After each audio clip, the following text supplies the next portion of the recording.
শাফাআত সত্য।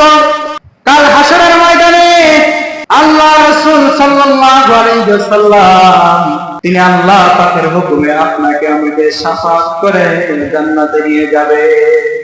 এটি বিশ্বাস হয়? বিশ্বাস হয়? আজকে একদল আছে তারা কি শাফাআত বিশ্বাস করে না, যে আল্লাহ রাসূল নিজেই তো দোয়ায় কুল পাইবে না, মুহাম্মদ কিভাবে জান্নাতে নিয়ে যাবে? নাউযুবিল্লাহ। আল্লাহ রাসূল সাল্লাল্লাহু আলাইহি ওয়াসাল্লামকে হুকুম করা হবে, হে আমার বন্ধু মুহাম্মদ, আপনাকে হুকুম করা হলো আপনি কাকে কাকে সুপারিশ করে জান্নাতে নিয়ে যাবেন, নিয়ে যান। আপনাকে হুকুম দেওয়া হলো।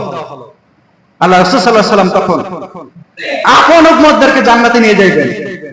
যারা বলেছে নবীজি গুনাহ করেছেন, যারা বলেছে সাহাবায়ে কেরাম সত্যের মাপকাঠি নয়, যারা বলেছে নবীজি 40 বছর নবী ছিলেন না, 23 বছর নবী ছিলেন, যারা বলেছে রাসূল সাল্লাল্লাহু আলাইহি ওয়াসাল্লাম রাষ্ট্র চালাইতে গিয়ে গুনাহ করেছেন, কি আল্লাহ রাসূল কি তাদেরকে শাফাআত করবেন? কখনো সম্ভব নয়। একমাত্র আল্লাহ রাসূল সাল্লাল্লাহু আলাইহি ওয়াসাল্লামের প্রেরিত বান্দাদেরকে আপন উম্মতদেরকে জান্নাতে নিয়ে যাবেন, নিজে শাফাআত করে, নিজে শাফাআত করে জান্নাতে নিয়ে যাবেন। হাউজে কাউসার সত্য।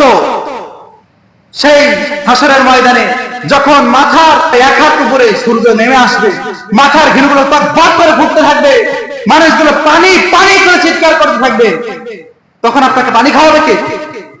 আল্লাহ রাসূল সাল্লাল্লাহু আলাইহি ওয়াসাল্লাম হাউজে কাউসারের পানি আপনাকে পান করাবে। আপনি বলবেন নবী গুনাহ করেছেন, আপনি বলবেন নবী 23 বছর নবী ছিলেন, 40 বছর নবী ছিলেন না, আপনাকে পানি খাওয়াবে আল্লাহ রাসূল? ঠিক করছে? কখনো সম্ভব নয়। আপনি আল্লাহ রাসূলের প্রেমিক হন, আল্লাহ রাসূলের আপন উম্মত হন, তাহলে না আল্লাহ রাসূল আপনাকে সুপারিশ করবেন, আল্লাহ রাসূল আপনাকে শাফাআত করবেন, আল্লাহ রাসূল সাল্লাল্লাহু আলাইহি ওয়াসাল্লাম আপনাকে হাউজে কাউসারের পানি পান করাবেন, আপনাকে জান্নাত পর্যন্ত পৌঁছায় দেবেন।